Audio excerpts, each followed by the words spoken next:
ప్రొద్దుటూరు మాజీ ఎమ్మెల్యే రాచమల్లు శివప్రసాద్ రెడ్డి గారు మాట్లాడిన ప్రధాన అంశాలు ఏమిటంటే, వైఎస్ జగన్మోహన్ రెడ్డి గారు ప్రతిపాదించిన మావిగన్ మచిలీపట్నం, విజయవాడ, గుంటూరు ప్రాంతాల అనుసంధానం అనే కొత్త రాజధాని కాన్సెప్ట్ గురించి జగన్మోహన్ రెడ్డి గారు మాట్లాడారు.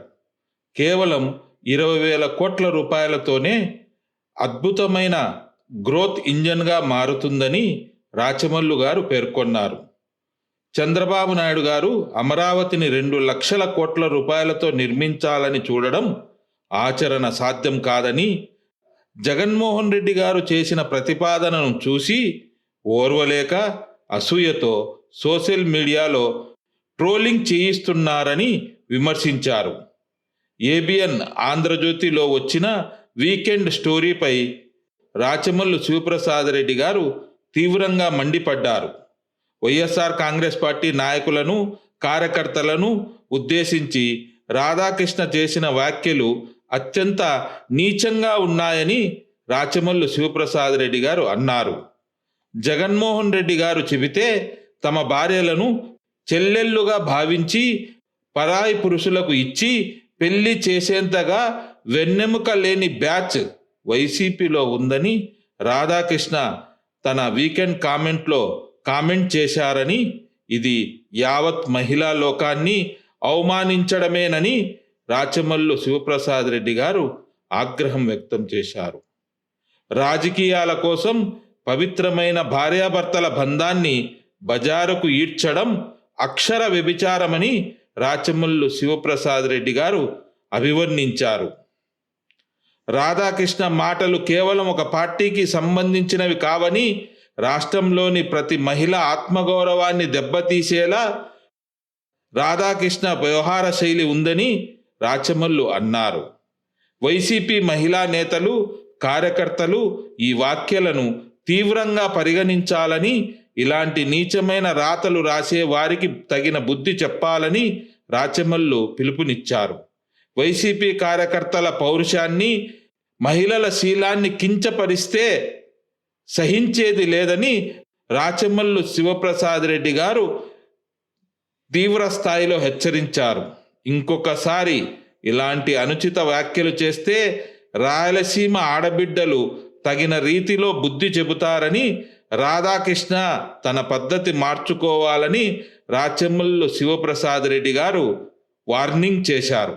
రాష్ట్రంలోని ప్రజలందరినీ ఆలోచించమని అభ్యర్థిస్తా ఉన్నాం. ముఖ్యంగా ఈ పాత్రికేయుల సమావేశం ఈ రాష్ట్రంలోని వైఎస్ఆర్ కాంగ్రెస్ పార్టీకి సంబంధించిన మహిళల వైపు నుంచే కాకుండా యావత్ ఈ రాష్ట్రంలో నివాసం ఉంటున్నటువంటి అక్క చెల్లెమ్మల అందరి వైపు నుంచి నేను మాట్లాడుతా ఉన్నా. ఖచ్చితంగా ఇంకొక మాటలు చెప్పాలంటే నా భార్య వైపు నుంచి మాట్లాడు. ప్రజలకు వాస్తవ సత్యం తెలియాలంటే ఒక 2 విషయాలు ముందు మీరు చెప్పాలి. ఈ మధ్య జగన్మోహన్ రెడ్డి గారు రాజధాని నిర్మాణానికి సంబంధించి మావిగాన్ ప్రతిపాదన చేసినారు. ఏదైతే అమరావతి 2 లక్షల కోట్ల రూపాయలు పెట్టి 2 లక్షల కోట్ల రూపాయలు పెట్టి నిర్మాణానికి ఆమోదయోగ్యం, ఆచరణకు అనుకూలత జరగని ఆ అమరావతిని భ్రమరావతిగా ఊహించుకునే దానికంటే ఒక 20,000 కోట్ల రూపాయలతో, కేవలం 20,000 కోట్ల రూపాయలతో గ్రోత్ ఇంజిన్ గా రాజధానిని మచిలీపట్నం, విజయవాడ, గుంటూరు ఈ 3 ప్రాంతాలను అనుసంధానం చేస్తూ ఈ క్యారిడార్ ను రాజధానిగా ప్రకటిస్తే కేవలం 20,000 కోట్ల రూపాయలతోనే ఇది గ్రోత్ ఇంజిన్ గా తయారైతుంది రాబోయే భవిష్యత్ కాలంలో అని చెప్పి మావిగాన్ పేరుతో ఒక చక్కటి ఆచరణకు అనుకూలమైనటువంటి ఆమోదయోగ్యమైనటువంటి ఒక కార్యక్రమాన్ని చంద్రబాబు నాయుడు గారు ముందు ఉంచి, ఎందుకంటే వారే ప్రభుత్వం నడుపుతున్నారు కాబట్టి ఈ ప్రతిపాదన ప్రజలు హర్షిస్తున్నారని, ఇది ప్రజలకు చక్కటి రాజధానిగా మిగిలిపోతుందన్న సత్యం అర్థమైనటువంటి నారా చంద్రబాబు నాయుడు గారికి వణుకు పుట్టుకుంది. ఇమ్మీడియట్ గా స్పందించినారు ఆయన. మొట్టమొదట ఆయన చేసే పని ఏంటంటే సోషల్ మీడియాలో విపరీతమైనటువంటి ట్రోలింగ్, దానికోసం కోట్ల రూపాయలు ఖర్చు పెట్టడం, జగన్మోహన్ రెడ్డి గారిని అపహాస్యం చేస్తూ, అవహేళన చేస్తూ, భయంకరమైనటువంటి బూతు మాటలతో మావిగాన్ MA కదా నువ్వు చెప్పింది మావిగాన్ అని, విజయవాడలో VA అని జగన్మోహన్ రెడ్డి గారు అని చెప్పి, పులివిందుల్లో P తీసుకో, కడపలో K తీసుకో, ఆ తర్వాత మీరే ఊహించుకోండి ప్రజలారా ఎటువంటి అర్థాలు వస్తాయో. నీచాతి నీచమైన ఇది అయిపోయింది. ఈ సోషల్ మీడియాలో ట్రోలింగ్ అయిపోయిన తర్వాత మంత్రులతో ప్రెస్ మీట్లు పెట్టి మావిగాన్ మీద మళ్ళా ప్రయత్నం. అది అయిపోయిన తర్వాత ఈ కరేపాకు మంత్రులు, ఈ కరేపాకు నాయకులు ఉంటారు వాడుకొని వదిలేసేటోళ్ళు, వాళ్లతో అదైపోయిన తర్వాత చోటా మోటా నాయకులతో, అదైపోయిన తర్వాత పచ్చ మీడియా జర్నలిజం. దీని ద్వారా ఈ మావిగాని యొక్క ప్రతిపాదన అంతరించిపోవాలని చెప్పే ప్రయత్నం చేయాలి. ఇది కుదరలే. 2-3 రోజుల్లో అవన్నీ కూడా పటాపంచలైపోయి ప్రజల హృదయాలలో ఇది ఒక మంచి అభిప్రాయంగా నాటకపోయే పరిస్థితి వచ్చినప్పుడు ఇక ఆయన దగ్గర ఉండే బ్రహ్మాస్త్రం డైవర్ట్ పాలిటిక్స్, సబ్జెక్ట్ అంశాన్ని పక్కదోవ పట్టియడం. ఆ పక్కదోవ పట్టియాలన్నప్పుడు భీష్ముని చంపడానికి శిఖండి ఏ విధంగా ఉపయోగపడినాడో ఆ విధంగా ఈయనకు చంద్రబాబు నాయుడు గారికి ఆ శిఖండి మాదిరి ఉపయోగపడేవాడే ఏబిఎన్ ఆంధ్రజ్యోతి రాధాకృష్ణ. ప్రతిసారి ఆయన కాపాడడం కోసం ఈ పత్రిక ఎంతటికైనా బరితెగిస్తారు. ఏబిఎన్ ఆంధ్రజ్యోతి ఎలక్ట్రానిక్ మీడియా గాని పత్రిక గాని అది కరపత్రిక, వార్తాపత్రిక కాదు. సత్యం ఉండదు ప్రజలారా. చంద్రబాబు నాయుడును జాకీలు పెట్టి లేపే ప్రయత్నం, జగన్మోహన్ రెడ్డి గారిని అధక్పాతాలానికి తొక్కివేసే ప్రయత్నం. అందులో భాగంగా ఆయన జర్నలిజం అని ఆయన అంటాడు, బ్రోకరిజం అని ప్రపంచం అంటుంది. ఆయన జర్నలిజం కాదు, బ్రోకరిజమే రాధాకృష్ణ చేస్తా ఉండేది. అందులో భాగంగా నిన్న మావిగాని యొక్క విషయాన్ని పక్కదోవ పట్టించే దానికోసం నిన్న శనివారం రోజు ఆంధ్రజ్యోతికి సంబంధించిన ఏబిఎన్ ఆంధ్రజ్యోతికి సంబంధించినటువంటి శనివారం వీకెండ్ స్టోరీస్ వస్తాయి. ప్రతి శనివారం రోజు ఏబిఎన్ లో వస్తుంది వీకెండ్ స్టోరీస్ అని. అందులో నిన్న రాధాకృష్ణ గారు మాట్లాడిస్తారు. ఏమని మాట్లాడిస్తారు తెలిసిన ప్రజలారా? ఈ మాటలు చెప్పడానికి అత్యంత బాధాకరం, జిగుప్సాకరం, అవమానకరం, అంతకు మించిగా పెద్ద పెద్ద పదాలు ఉపయోగించలేకపోతాను నేను. ఆయన మాట్లాడించిన మాటలు ఏబిఎన్ ఆంధ్రజ్యోతిలో శనివారం వీకెండ్ స్టోరీస్ ఏదంటే గన జగన్మోహన్ రెడ్డి గారు సంబంధించిన మనుషులమైన మేము, వైఎస్ఆర్ కాంగ్రెస్ పార్టీకి సంబంధించిన మగవాళ్ళం, మనుషులమైన మేము వెన్నెముక లేని పురుషులం, వెన్నెముక లేని మనుషులం. జగన్ పిలిచి వైఎస్ఆర్ కాంగ్రెస్ పార్టీ మనుషులమైన మమ్మల్ని పిలిచి ఈమె నీ భార్య కాదు, ఈమె నీ భార్య కాదు, ఈ రోజు నుంచి నీ భార్య నీ చెల్లెలతో సమానం అని జగన్ చెప్తే అర్థమవుతుందని ప్రజలారా. జగన్ మమ్మల్ని పిలిచి, ఉదాహరణకు నేనే ఉండా, రాచమల్లు ప్రసాద్ రెడ్డిని పిలిచి జగన్మోహన్ రెడ్డి గారు, అన్నా 33 సంవత్సరాలు వివాహం చేసుకునే నీ భార్యతో ఇన్నాళ్ళు పవిత్రమైన బంధాన్ని కొనసాగించినావు, ఈ రోజు నేను చెప్తానా ఈమె నీ భార్య కాదు, ఈమె నీ చెల్లెలుగా భావించు అని అంటానే, ఎస్ సార్ మీరు చెప్పిన తర్వాత నా భార్య చెల్లెలంటే చెల్లెలే, తల్లి అంటే తల్లే అని చెప్పి నేను అంగీకరిస్తాను. నేనంటే నేను కాదు, యావత్ వైఎస్ఆర్ కాంగ్రెస్ పార్టీ మనుషులం అందరం, మగవాళ్ళమందరం. అంతటితో ఆగలే.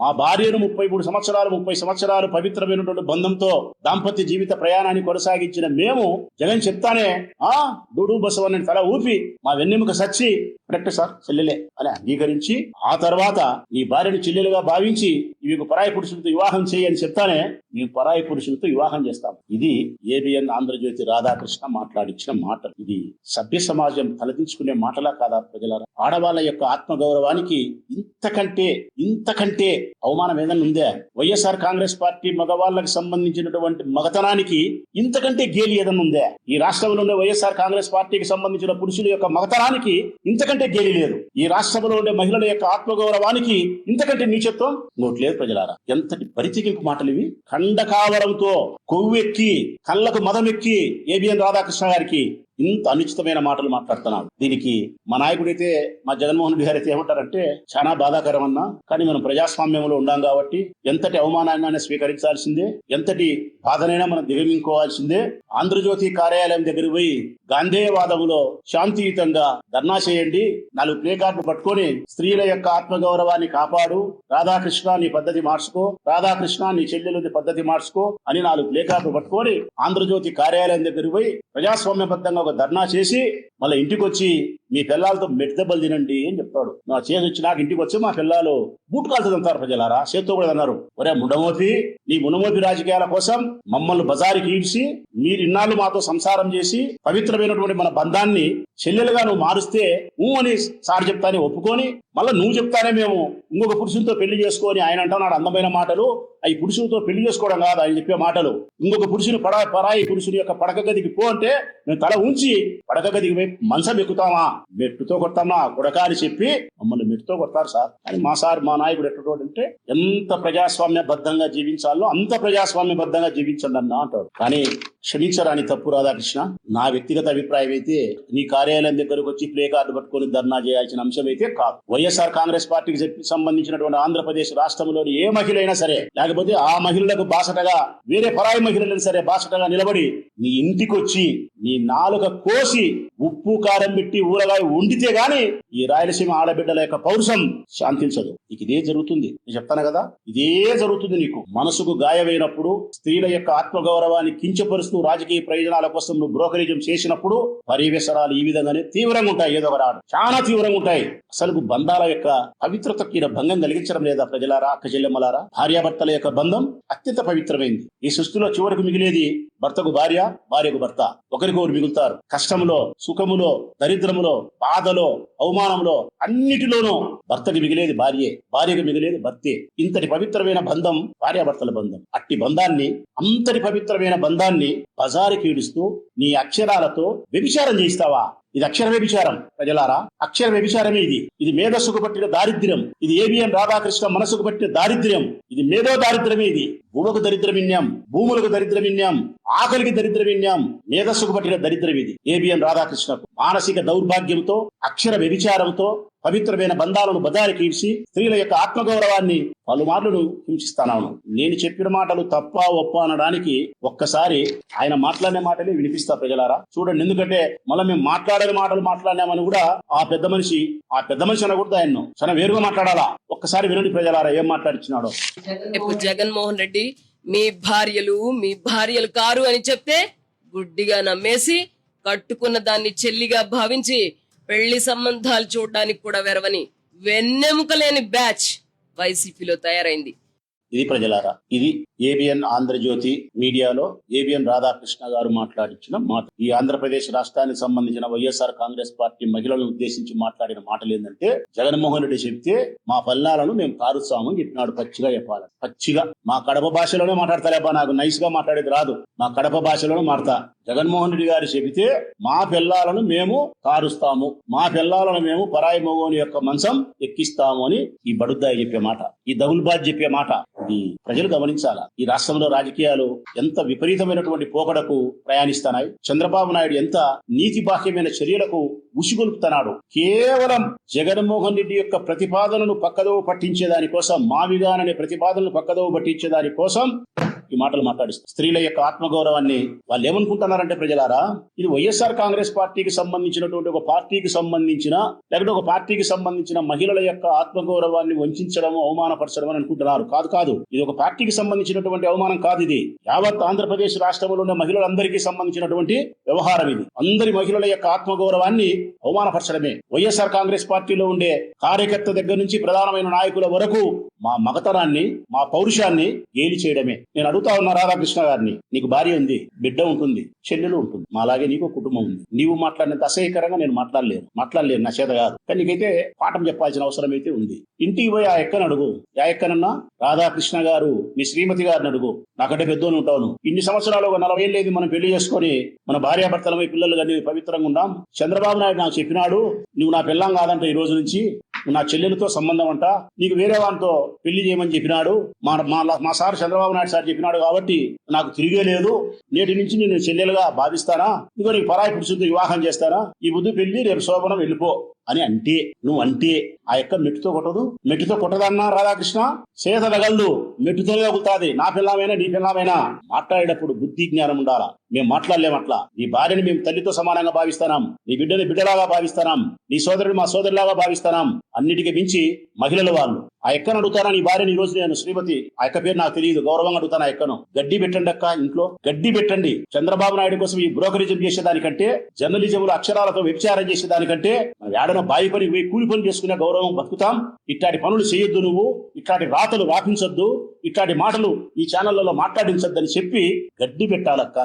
మీరు గాని, కూతురు గాని, చెల్లెలు గాని, రాష్ట్రంలోని మహిళలందరికీ విజ్ఞప్తి చేస్తా ఉన్నా నేను. దయచేసి గమనించండి. ఈ చంద్రబాబు నాయుడు యొక్క రాజకీయ వ్యూహంలో భాగంగా ఈ రాష్ట్రం ఎంత భ్రష్టు పడిపోతుందో, రాజకీయాలు ఎంత అన్యాయంగా దిగజారిపోతున్నాయో, భావితరాల మన పిల్లలు రాజకీయాలకు రావాలంటే ఎంత ఉనికిపోతున్నారో, రాజకీయాల్లో కొనసాగే స్త్రీలు ఎంత అవమాన భారంతో కృంగిపోతున్నారో, చంద్రబాబు నాయుడు చేసే వికృతపు చాష్టలు ఎట్లున్నాయో, అందుకు వంతబాడే ఏబిఎన్ రాధాకృష్ణ లాంటి పత్రికలు పచ్చ మీడియాలో ఎంత భయంకరంగా నీచంగా మాట్లాడుతున్నారో ఒక్కసారి గమనించమని కోరుతా ఉన్న ప్రజలారాని. మరొక్కసారి ఏబిఎన్ రాధాకృష్ణ గారికి గట్టిగా చెప్తా ఉన్నా, వాస్తవానికైతే నిన్ను పేరు పెట్టి కూడా పిలిచకూడదు. మా పట్ల ఇంత అసభ్యకరంగా ప్రవర్తించి మాట్లాడిన తర్వాత, మా కుటుంబ స్త్రీలను అవమానంగా నువ్వు మాట్లాడిన తర్వాత ఏ రాధాకృష్ణ అని సంబోధించాల నిన్ను. ఇంకా ఎక్కడో మన సంస్కారం ఉంది కాబట్టి రాధాకృష్ణ అంటరాం. ఇంకొకసారి ఈ రాష్ట్రంలో మహిళల పట్ల అసభ్యకరంగా నువ్వు మాట్లాడినా, వైఎస్ఆర్ కాంగ్రెస్ పార్టీకి సంబంధించిన నాయకుల యొక్క మగతనాన్ని గేలి చేసినా, మా కుటుంబ స్త్రీలను వ్యభిచారులుగాను మాట్లాడినా నీ నాలుక కోసి రాయలసీమ ఆడబిడ్డలు గాని, రాష్ట్ర వ్యాప్తంగా ఉండబడిన వైఎస్ఆర్ కాంగ్రెస్ పార్టీ మహిళలు గాని ఉప్పు కారం పెట్టి ఊరగాయ వండుతారన్న సత్యాన్ని గుర్తు పెట్టుకోమని చెప్పి నీకు విజ్ఞప్తి చేస్తా ఉన్నా.